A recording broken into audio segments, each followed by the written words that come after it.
So, Kira, welcome to our Conscious podcast. The last time we saw each other, I was with you in snowy Montana. Yes. Yeah. I think it's been 4 or 5 years or so. Got to be 4, I think. Yeah. Could be. Yeah, you're right. It could be more. It's scary how quickly the Yeah. time flies. So, tell for everyone who doesn't know, I know very well what you do and wrote about your work in On the Trail of Wolves, which Mhm. was the book detailing my adventures in the greater Yellowstone ecosystem. So how do you normally explain what you do to people? Yeah. So right now I'm in Gardner, Montana, which is where I live, but it's right at the north entrance of Yellowstone. And our offices are up in Mammoth Hot Springs. So just about 5 miles up the hill from the north entrance. And I work for the Yellowstone Wolf Project. It's a Park Service research program that started when wolves were reintroduced to Yellowstone in 1995 and 1996 and has been going ever since. We just passed the 29th anniversary. My position in that project is research associate, and I kind of like to think about my job in 4 different parts. So one part is being out in the field and collecting data, watching wolves. We do flights every week or two. Certain times of the year, we do them a little bit more, but that's trying to find the radio collared wolves and then see how many are in the pack, see if they have pups, see what they're eating, if they've made a kill. And so that's getting out in the field. Another quarter of my job is taking some of the long term research that started being collected in 1995 in some cases and trying to get those things, trying to ask interesting questions, trying to answer those questions, trying to get those things published in the scientific literature. And then another quarter of my job is taking those results and trying to communicate them to popular audiences. So, school groups, or I've given some like public speaking, storytelling nights, going to conferences, so also presenting to scientists and other researchers. And then, of course, as most people can probably understand, a quarter of my job is dealing with things that come up on the day-to-day basis, or admin or emails or whatever it might be. This morning, it's morning here in Montana, but I ran out this morning to a little part of the park that has had wolves traveling through a couple times, but it's where the park service keeps their horses. And I just drove down there to make sure there were no wolves kind of like hanging out by the horse paddocks. It's the time of year where we have some wolves that might get a little bit too comfortable around people because they're a little bit distracted. It's the breeding season. And some of the real young ones that aren't sexually mature yet can just be unsupervised for the first time in their life. And so I just drove down there to make sure none of the wolves were kind of hanging out. I actually ended up seeing a ton of rabbits. I don't know if we're in a like big year for rabbits, and maybe that's why the wolves are hanging around by these horse trailers and stuff. But it was all quiet this morning, so I made it back in time for this. So you see wolves pretty much most days, I'm guessing. When I go out in the field, I see them most days, I would say. Right now, it's snowing so hard that there's hardly any visibility. So today would be a tough day to go out and find them because we're usually watching through a spotting scope or binoculars. We usually don't see them very close at all. It's usually a kilometer or 2 or 3, even. Um, we're finding them with the telemetry, listening for that radio collar signal, and then setting up the spotting scope to watch, which is ideal because we don't want to influence their behavior. We're trying to collect data on their natural behavior, what they would do if we weren't there at all or didn't notice us at all. And so I prefer when they are just out there doing their thing and we can watch them behaving like wolves, collect interesting behavioral data that way. And sometimes I can actually see them from my house too.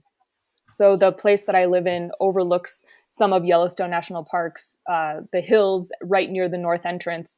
And there's a pack that lives around here. This is actually kind of the overlap area between two packs territories. And so every once in a while, I'll hear them howling and then set up a spotting scope and take a look. My dog has heard them howling before.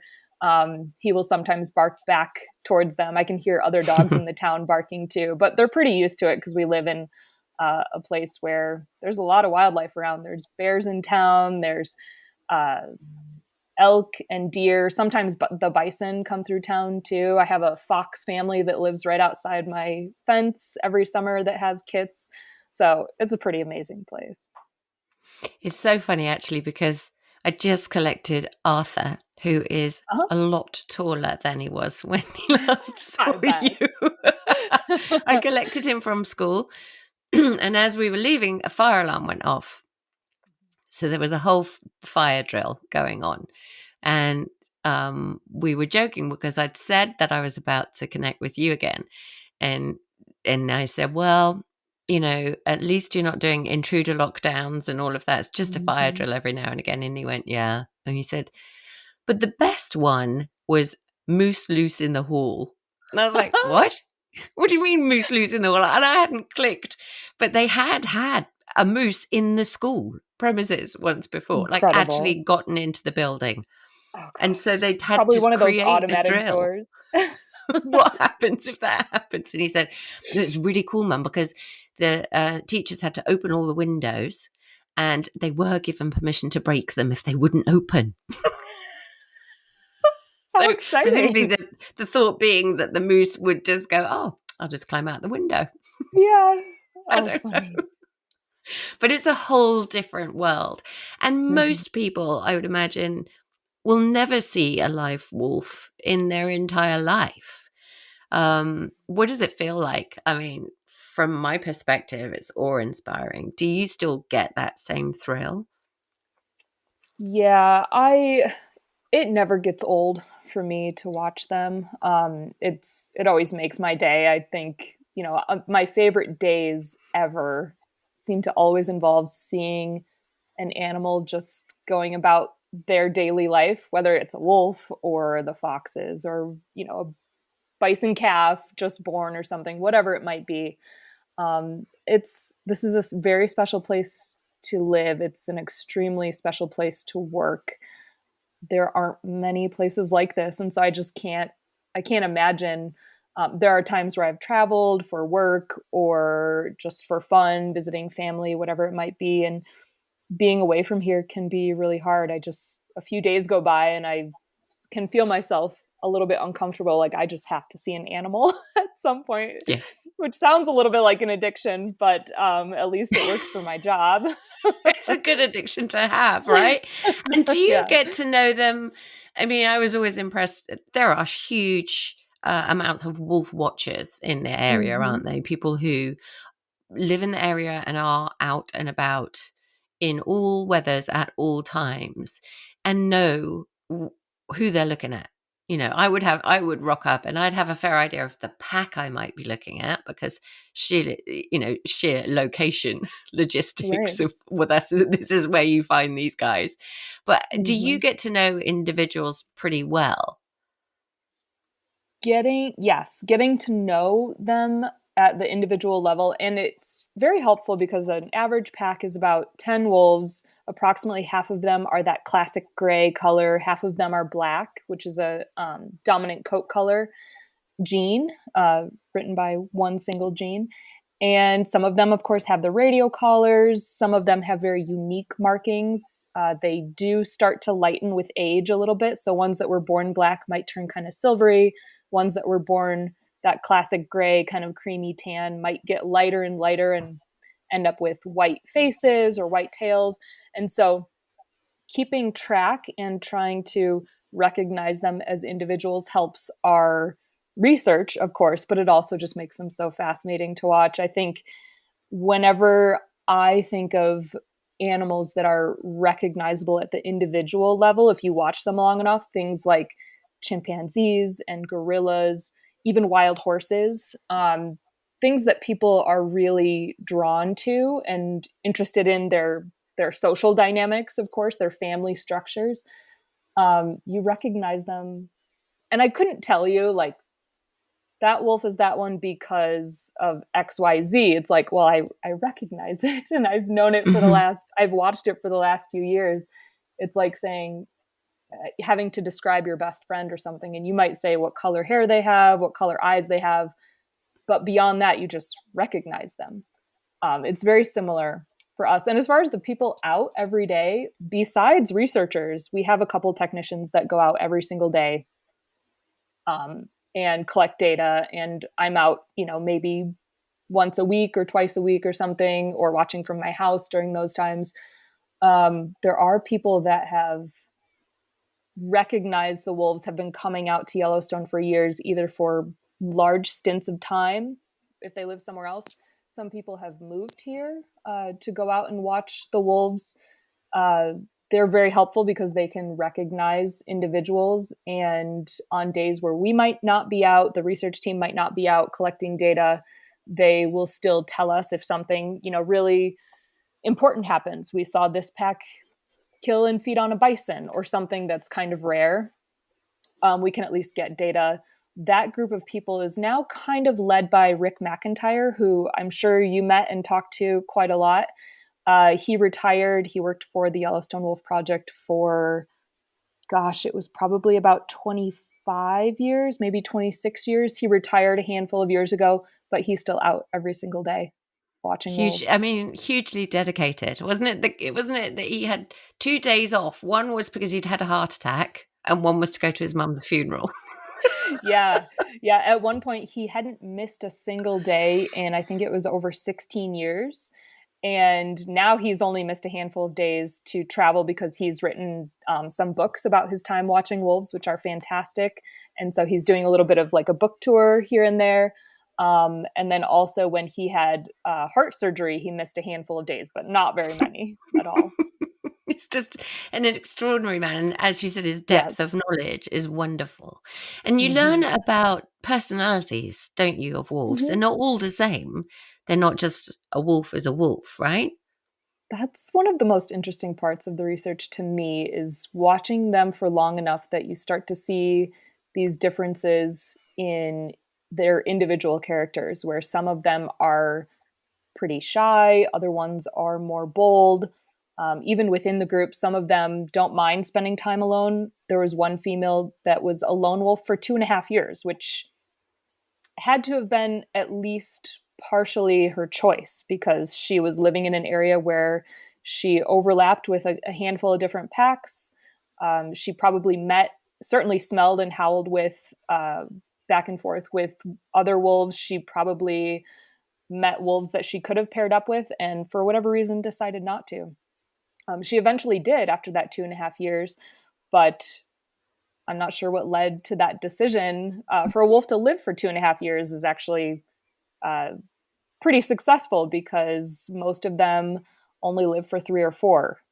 There's a handful of them that have lived to be 9, 10, and 11 years old, but that's extremely rare. Those ones have a ton of experience and are super important and super valuable to the pack. I was just watching the Junction Butte pack a few weeks ago now, and the oldest wolf in Yellowstone right now is the lead female of the Junction Butte pack, number 907, which is the same wolf that it was when you were last here, which is pretty incredible. Most of the rest of them that were alive at that time are now dead. But she's still there. She's still leading the pack. And she was kind of separating herself between her pack and another that were clashing. So they do fight. They have these territorial battles.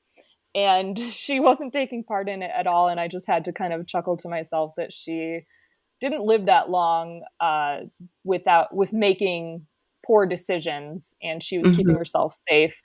If you make it to 10.5 years old as a wolf, you obviously have a very strong sense of self-preservation. And she was showing that day. And that's another part of, I mean, this long-term research that you've all been doing has given us just so much information. It's been so valuable since the reintroduction. And that's another thing that we've learned about this rise and fall of the packs. Certainly Junction Butte pack that you've just mentioned was very much on the up when I was there. So good to hear they're still there, Yeah. and she's still clearly leading them really well. And so who are they clashing with currently? So the Molly's pack has started coming up. Oh, They usually live down in the interior near Yellowstone Lake, but in very mild winters, especially, they will come up into kind of intruding into Junction Butte Pack territory looking for elk because in their main territory, the elk all migrate out to lower elevations. So mollies will follow the elk to those lower elevations. In a really severe winter, like last year, they can stay in their home territory all year because more snow makes it easier for them to hunt bison, which do stick around in their territory all year round. So they'll hunt bison, but then also in a severe winter, bison will just starve or die from an injury that they sustained and they can't make it through the entire winter. Last year, we had a month-long period where we try and keep track of every single thing that the wolf packs eat, and the Molly's pack scavenged the entire winter. They didn't make or the entire month. They didn't make a single kill because the winter was just so severe. They were able to capitalize on bison just dying on their own. This winter wow. is very different. They're intruding and coming up and clashing with Junction Butte. Although there are a couple of males from that grew up in the Junction Butte pack that joined Molly somewhat recently. So even though they're clashing, there are some friendly interactions too because they know some of them, and Yeah. those family ties don't go away right away. Sometimes they'll stick around and they'll recognize each other even a year later. And mollies, am I right? Back in the olden days, not so long after the reintroduction, it was the mollies pack that were very much the prime pack in the Lamar Valley, which is the prime territory. Is that, am I right? Is that the best bit of territory there, the best bit of real estate it's in Yellowstone? It's pretty good. I think it used to be a little bit better because there were more elk wintering in Yellowstone, and now there aren't quite as many. The elk herd itself there's about 7 herds that use Yellowstone in the summer, but all except one migrate out in the winter. And even that one migrates, at least half of them are out of the park in the winter. And so they are switching to a little bit more of a diet of bison, which makes sense with fewer elk. The elk herd is still right at objective for the state of Montana. Yellowstone doesn't have an objective for the elk herd. Whatever's nature is deciding out there with predator prey dynamics is what's supposed to be, if I can use that Hmm. term. Um, but yeah, the Molly's pack did originally get released into Yellowstone. So there's like you can follow up their lineage, and there's an unbroken chain back to the founders in 1995. They were called the Crystal Creek Pack at the time. Crystal Creek, they're named after some landscape feature within their territory. And so they were released right at Crystal Creek, which is just one little hill over from Lamar Valley. So really close. And they did use Lamar Valley a lot for those first few years. But then the Druid Peak Pack came in 1996. They were released and kind of pushed out the Crystal Creek Pack to Pelican Valley, which is down near Yellowstone Lake. Their name was switched to the Molly's Pack, Crystal Creek to Molly's Pack, after the last of the original wolves that were reintroduced died. And so that lineage has continued ever since. I think we're about 7 or 8 generations since those founders, but we've kept the Molly's pack through all of the rest of those generations. They are the only pack with that direct link living in the same area since 95 or approximately right around there. They shifted, from Lamar just a little bit south. So now they are 29 years old. And there aren't very many packs that have that kind of like direct lineage in living in the same area. The Junction Butte pack is now 11 years old, so they're getting up there too. Yeah. And still doing really well. Yeah. It's nice to hear.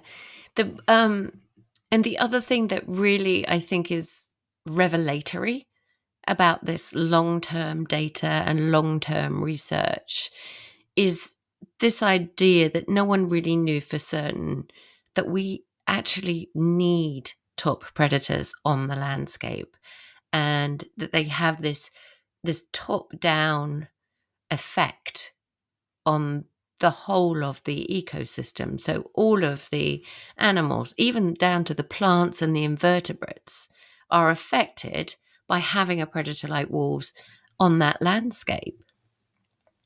Yeah, this is a really complex ecosystem, which some people might, when they hear me say that, might assume that that is a negative thing, and I don't see it that way at all. I see it as very positive, a fascinating part of science. We will probably never be able to completely understand how all the parts fit together. But one thing we do know is that when wolves were extirpated from the Western US, Yellowstone included, by the 1920s or so, um, things were not as healthy. The elk populations, even deer populations in some places, were well studied, showing their populations increasing to levels that, if there was a severe winter, a huge proportion of them would just starve to death, which wouldn't normally happen with a healthy predator prey dynamic going on. Also, when wolves were extirpated, the number of grizzly bears in the Yellowstone area was at a pretty low number.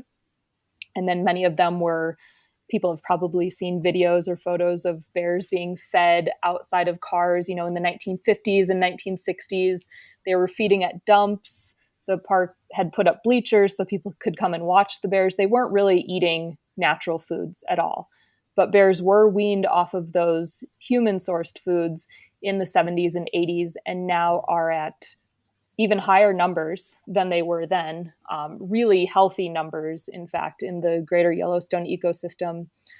The number of cougars, even though they weren't totally extirpated from this area, they were at very low numbers, and they naturally recolonized at least northern Yellowstone in about the 80s and the 90s, around the same time that wolves were brought back. So carnivore numbers were going up. The elk numbers were going down. They had reached a high of about 20,000 in the late 80s and early 90s, which worried a lot of people and was part of the impetus to bring wolves back to the area, actually, to try and bring elk numbers back down to reasonable numbers so that they wouldn't get a severe winter and 3,000 of them would starve to death. And so the changes that took place in starting off in the 90s but have now been going on for a few decades and will continue watching hopefully for many more decades, that showed us that the Yellowstone ecosystem is probably the healthiest that it's been since before it was actually designated a national park. The mid 1800s or so. Human influences are different. There's no irrigating in Yellowstone, or like rampant poaching that was going on in the late 1800s. But climate change is, of course, affecting Yellowstone. We had a very severe winter last year and an extremely mild one this year. So kind of having strange back-to-back winters is really driving home the fact that humans are having a pretty big impact on this area. We haven't had severe fires in recent years, but that is part of the worry as we get more and more dry in the Western US, or weather patterns at least become more and more predictable. People are already talking about this coming up summer, unless we get a lot of snow and a lot of moisture this spring, this summer being perhaps as dry and as bad as 1988, when about 2/3 of Yellowstone burned in wildfires, and they were pretty far out of control. There was a lot of fuel back then, and right now there's not quite as much because of the 88 fires and fires since. But that kind of stuff is things that we are keeping track of and trying to monitor and research, because predicting what's going to happen in the future is just becoming harder. Yeah. And I know that you have scientists right there on the ground looking at the effects of climate change on all sorts of species. Grizzlies are, I know, affected already because of the white pine bark beetle and all sorts of different. It's so complicated, isn't it? There's all sorts of different relationships that we never really knew the extent of in the natural world. Right. And I love with the wolves when I found out about even the meander of the rivers is affected by the presence of wolf. So the Yeah, wolves those being there affected the movement of the elk, and they were browsing on the willow on the side of the river. And then beavers came back, right? Because suddenly the willow wasn't being browsed down to nothing.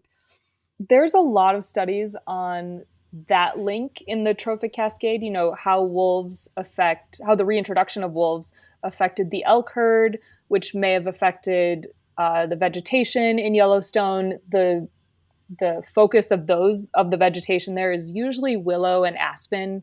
There's a little bit on cottonwood there as well. And they have shown that there are some places where willow growth especially is starting to come back. Part of it is probably due to decreased grazing, so fewer elk out there. But now, more recently, the bison numbers are going up. There used to be about 500 bison in the northern part of Yellowstone, about 3,000 bison total. But now there are over 4,000 bison on the northern range. And so they may be competing with elk a little bit for forage and starting to affect some of that trophic cascade that seemed really clean in some studies. It seems a little bit less clean now just because it is such a complex system.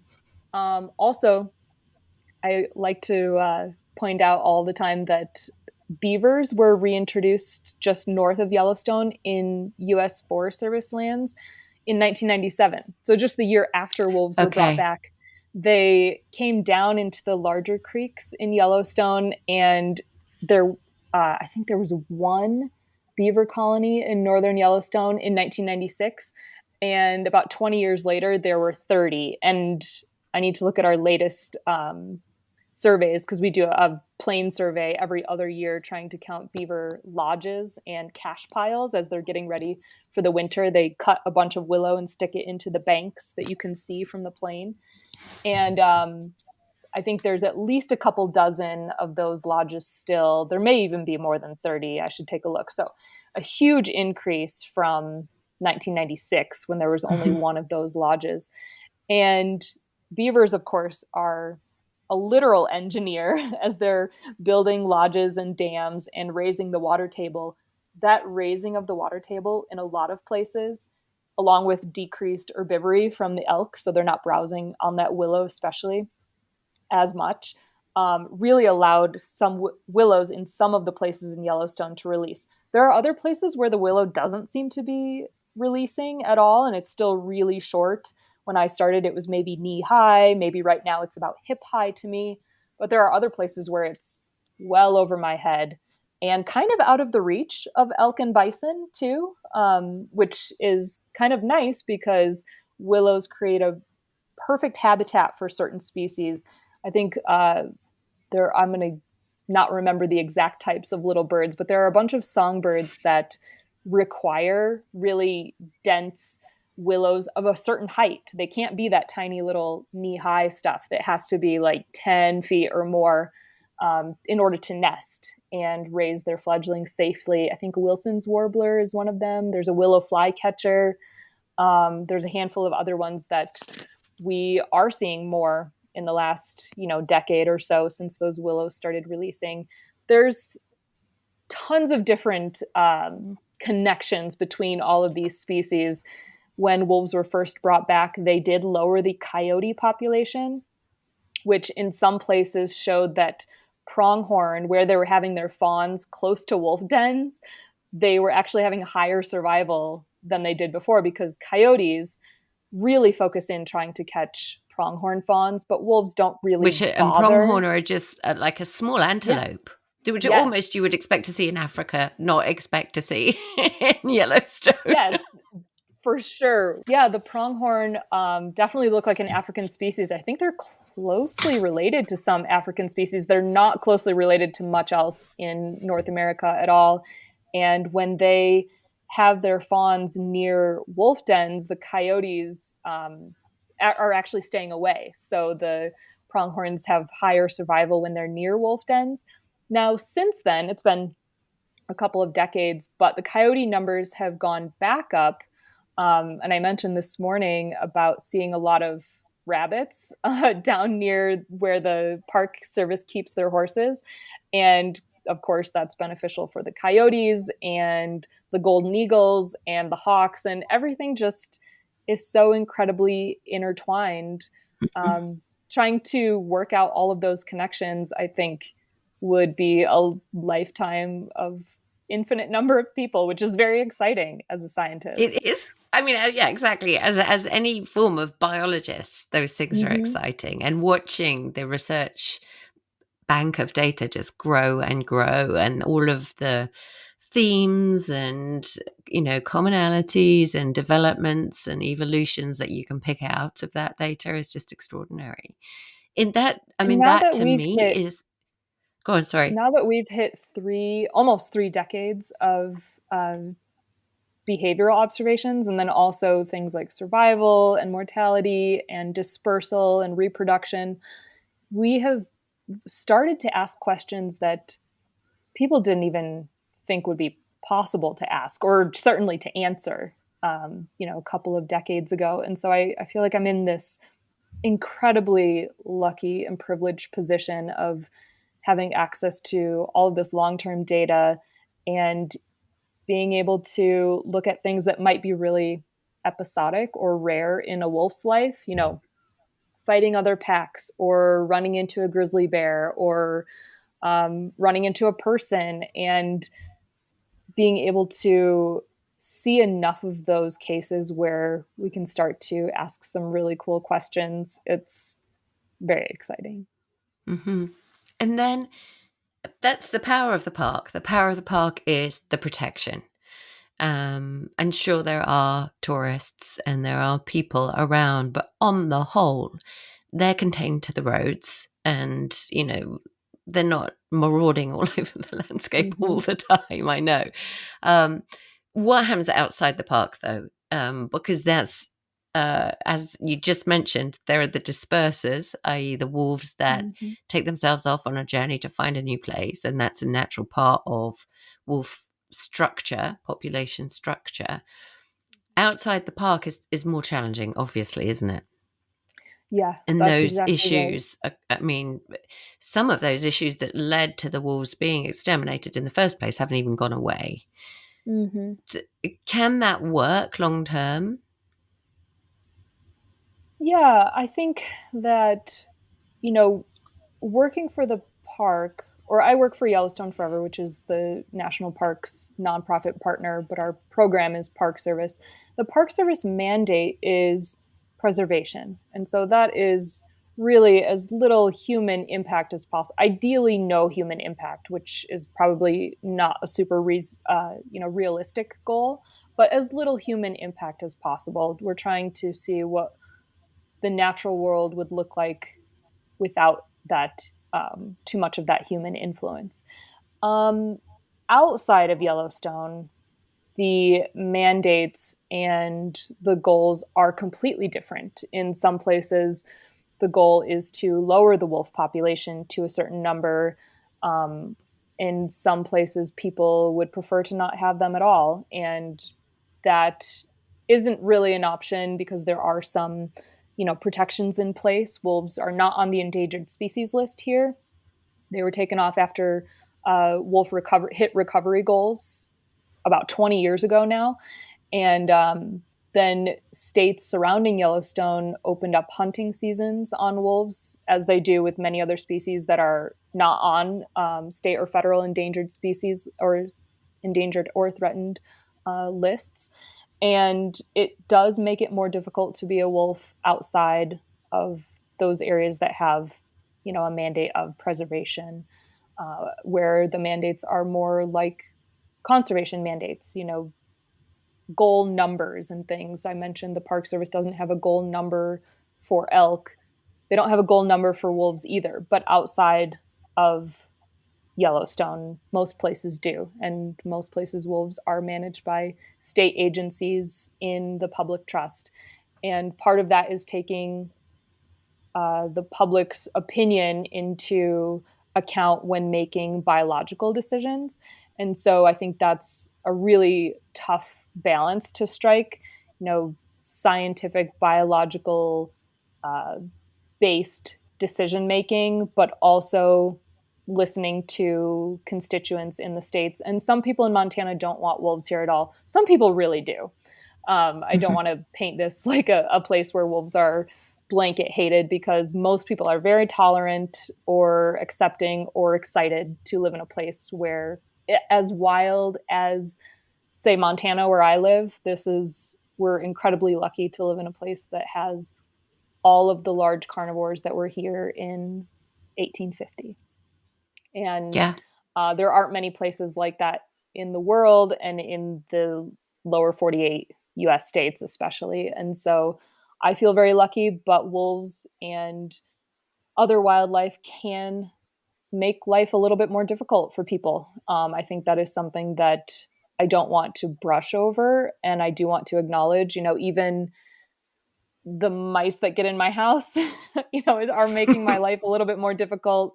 Wolves killing cattle, even though it doesn't happen very often, does make life more difficult for those cattle producers. I heard someone recently who is extremely wildlife, nature oriented, talking about being really annoyed at the flicker, which is a woodpecker that was pounding on her house every morning. And I thought, okay, if we want to live in a place with wildlife, we do have to accept that sometimes it will make our life more difficult. But that is part of coexistence. It's Coexistence is true. not going to feel exactly perfect for us. There will be some difficulties that we have to deal with. Some of them are very minor. The mouse running around in my cabinets is not that big of a deal. I can set my little live trap and throw it out in the morning and catch it the next day, probably. But people dealing with wolves killing cattle, that's a much more expensive, much more difficult wildlife problem to have, or bison knocking down their fences or whatever it might be.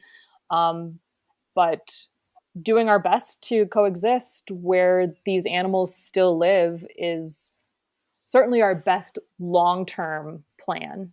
It's not just about us on this day. It's about how we can live together in the same area um, for the long term, really. And how big is the wolf community? So I know that where are we at in Colorado? Wolves are being Mm-hmm. reintroduced in the Rocky Mountains there as well, aren't they? Have any gone out yet?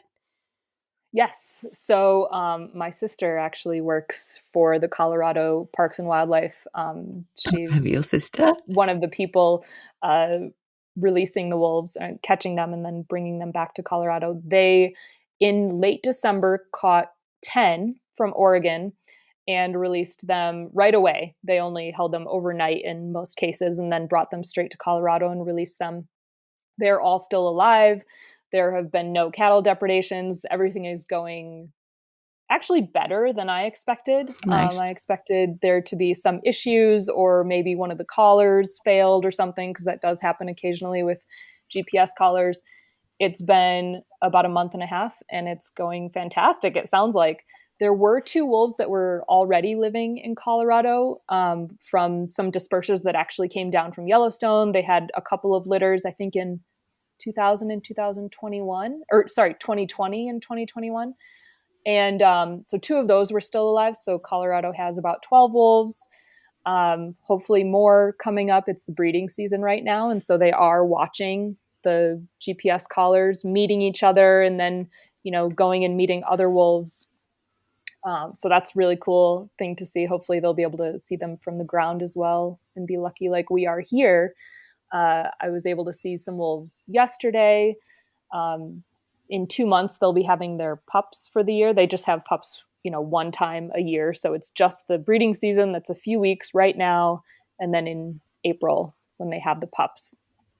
And so that is happening all throughout the West. In Montana, uh, they estimate the wolf population because they aren't tracked in as much detail as we do here, or certainly in Colorado where they're all collared, or even in Wyoming where they use a lot of collars and pretty intensive monitoring as well.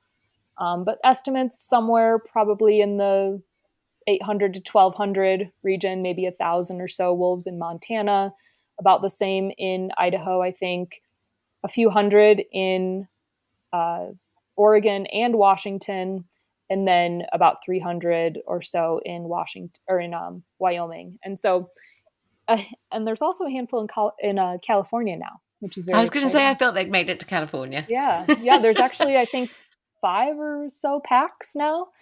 Wow. And so, in all of the Western United States, there are probably somewhere around 3,000, maybe 3,500 wolves or so, which is pretty exciting considering that in 1994, there were a couple up in Northwest uh, Montana, maybe, less than 15, um, that had naturally recolonized over a handful of years from Canada, but that was it. So now we have probably somewhere around 3,500, which is very exciting. It's an extraordinary success story. I mean, conservation and all of the sustainability stuff that we talk about can sometimes be so depressing. And one of the things that I love about the wolves, if it just really shows us what nature can do if we let it, if we Yeah. enable it, if we stand out of the way. Yeah. And Um, even and the then, quote unquote issues that we have with wolves, whether, there's people are worried about elk and deer, or people are worried about cattle or, running into wolves with their hound dogs or something. Those problems or those concerns that we have, or the bear getting into the garbage in town, we that is a problem that we have because of this amazing success story. Like, it very nearly was that there were no wolves and maybe hardly any grizzly bears, hardly any elk, really. Like, elk were down to very few in many places in the United States, and bison were almost nearly extinct. And so, even the problems that arise, I remind myself, this very nearly didn't exist at all. This very nearly was never a question in people's mind, or never an issue, because they were all gone forever.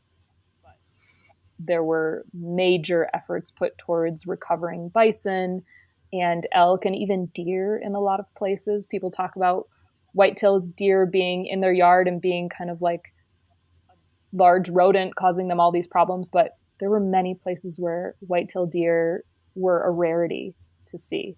We're just, in some ways, pretty lucky to have the problems that we do. Because, yeah, I was going to say it's a good problem to have. And here in the yeah, UK and in Europe, I mean, wolves are in Europe, we know that, and they are dispersing. We now have wolves in Italy. And very often the subject comes up, well, we should have wolves here in the UK. And I think, just given my experience there with you guys, I think, well, if we introduce them in Scotland, they'd be in Manchester in a couple of weeks' time. mm-hmm.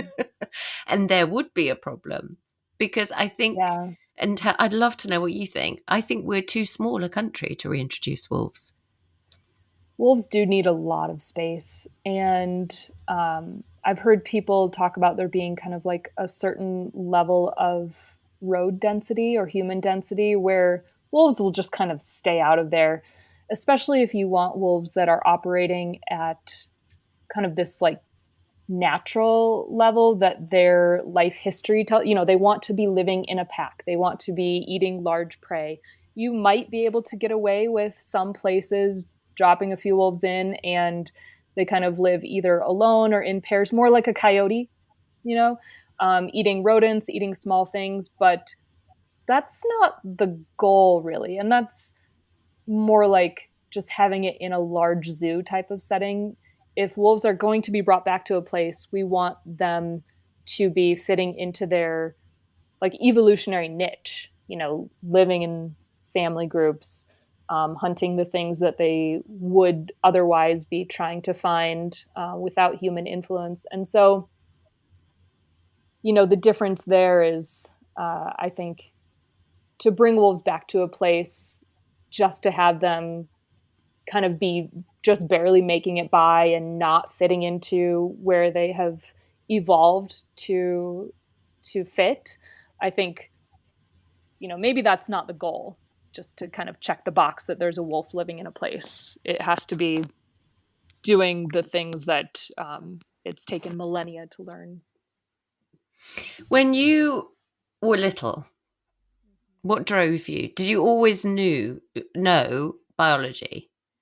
Because I mean, you're a woman of many talents. You're an artist as well as a scientist. I know. Is Thank that your work you. behind you? I've been distracted by it. Yeah, those are some of Is my that some of your work behind you? I mean, watercolors. amazing artist. That's Thank a you. whole nother talk for a whole nother time. But did you know this was your path right from the start, or how did it develop?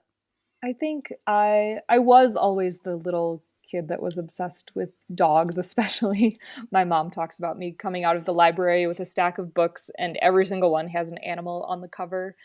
That's probably still the case when I look at my bookshelf here. There And was your a art, actually. Yeah, yeah. And your art.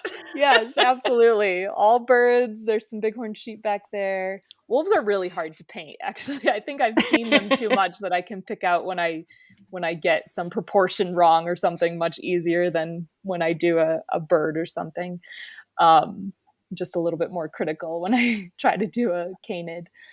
And there was a point where I was trying to decide whether I was going to get into art or science in college, actually, as I was leaving high school. And I remember thinking, well, I need to be professionally trained in science and I can do my own thing with art. And it's a little bit more subjective, certainly. And so I can kind of get away with not being trained as much. And I'm really glad that I did that. I love science. I did not expect that because I didn't love math as a kid. Even though I was decent at it, it was one of my better subjects, but I didn't really enjoy it all that much. But I have really loved in my job now, in my career, it feels like much more than I expected as a little kid, a combination of science and math, but also, reading and writing and interacting with people. Surprisingly, there's a little bit of being able to work as a team and things that you don't really think go along with like a straight math and science type of career. Um, I've really, I at first thought because I love animals so much, I'm going to be a veterinarian. That was kind of like because of A, then B. And I didn't really think of any other options. I didn't really know any other options. And when I went into college and decided to get into science, I wanted it to be really broad. And so I did get a natural resource degree, not just wildlife. I went to Southern Illinois University in Carbondale, and um, all of those classes were everything from dendrology, so tree science and silviculture, to ecology courses, but also fire ecology and soil science, a lot of chemistry. And from there, I got back into wildlife. Thankfully, I found it, or it found me, maybe. And long may it last. Yes. Thank you so much for taking the time to talk to us today. Thank you. Well, before your day, I was going to say actually before your day really kicks off, but I know your day really kicks off before dawn normally, doesn't it? It does, yes. Especially on The a day wolves in are the field. most active in those dawn hours. So when we're in the field, they're usually pretty early days. But I see a lot of Yeah. sunrises, so it's worth it. I treasure doing that with you. I treasure coming Hmm. out on those days in the field with you. They're really Yeah, good you memories should for come back. me. I would definitely love to come back. Yeah, it's a special place in my heart. So Hmm. thank you so much. I love Thank seeing you. you. So great And to see you. best of luck to your sister down in Colorado. The Thank fact that you. she's working Yes, on that wolf reintroduction project is wonderful. so And keep in exciting. touch. Will do.